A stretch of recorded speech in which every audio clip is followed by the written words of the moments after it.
होली के दिन करीब थे। हॉस्टल के सभी लड़के अपने अपने घर जा चुके थे और शिवम ने सुना था कि होली पर सीनियर्स बुरी तरह जूनियर्स को परेशान करते हैं। इस बार हॉस्टल में शिवम अकेला था और बहुत खुश था। थैंक गॉड इस बार यहाँ कोई नहीं है। इस बार आराम से सोऊंगा और होली वाले दिन अपने दोस्तों के साथ होली खेलूंगा। यही सोचते सोचते शिवम सोने चला गया। रात के करीब 2:30 बजे पढ़ाई करते हुए उसने मेन गेट के बाहर देखा। उसे बार बार कोई परछाई कॉरिडोर में टहलते हुए दिखाई दी। वो उठा और उसने गेट खोलकर बाहर झांका, लेकिन बाहर उसे कोई भी नहीं दिखाई दिया। वो अपने बिस्तर पर फिर लौट आया, लेकिन थोड़ी ही देर बाद उसे फिर से वही साया उसके कमरे के बाहर दिखाई दिया।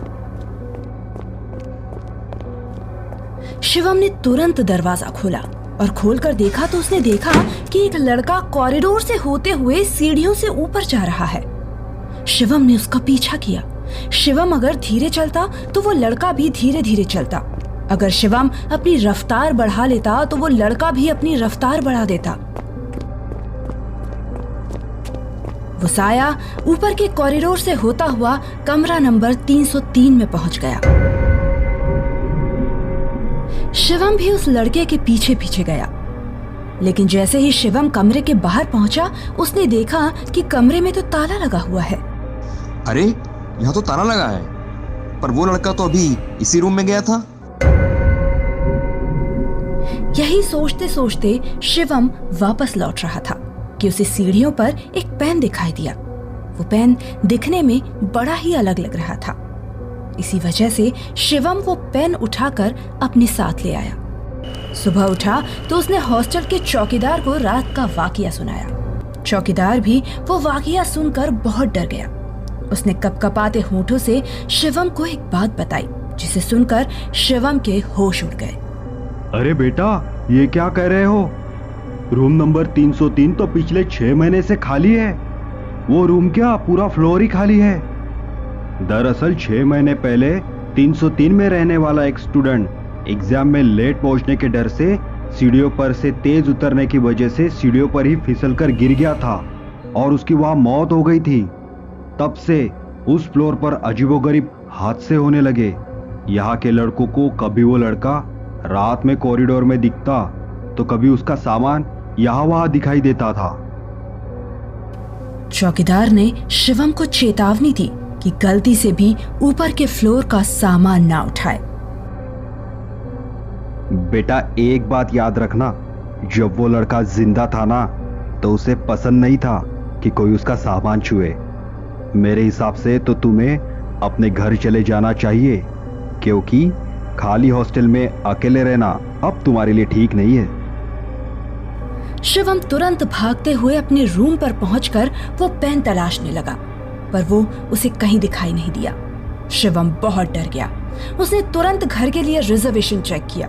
उसकी किस्मत अच्छी थी कि उसे रात 10 बजे की ट्रेन का रिजर्वेशन मिल गया, लेकिन वो स्टेशन जाने के लिए निकला तो था पर स्टेशन पहुंच नहीं पाया।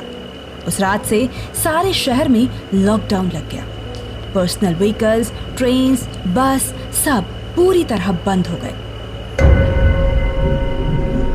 बाहर निकलकर शिवम ने एक पुलिस वाले को सारी बात बतानी चाहिए, लेकिन पुलिस वाले ने कहा, ऐसे बहाने बहुत सुने, चल वापस।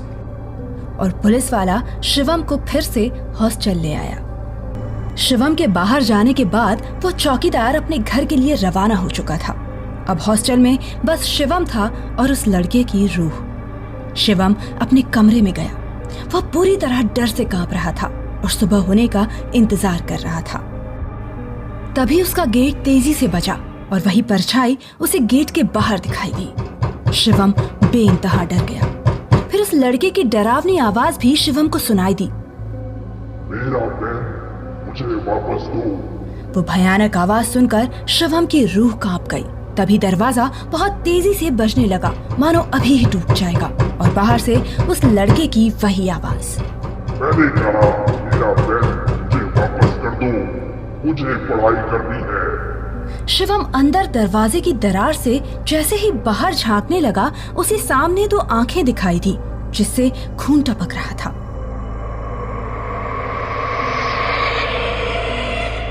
वो आंखें शिवम को यूं घूर रही थी मानो उसकी रूह से बात कर रही हों। फिर अचानक शिवम को पता नहीं क्या हुआ और वो उस रूह के पीछे पीछे चला गया। वो कमरा नंबर 303 में पहुंच गया। वो रूम बिना चाबी के ही खुल गया और वापस दरवाजा बंद हो गया। काफी दिनों तक शिवम की कोई खबर नहीं मिली। लॉकडाउन के चलते उसके माँ बाप उस तक पहुंच नहीं पा रहे थे। पुलिस ने भी शिवम को ढूंढने की बहुत कोशिश की, लेकिन वो पूरे हॉस्टल में कहीं भी नहीं मिला। उसके रूम से सिर्फ एक वो अजीब सा पेन उन्हें मिला। पुलिस ने आज भी कमरा नंबर 303 में उसे नहीं ढूंढा है, क्योंकि वहां लॉक लगा हुआ था। जानी लॉकडाउन के बाद जब 303 कमरे का लॉक खुलेगा तो उन्हें अंदर क्या मिलेगा।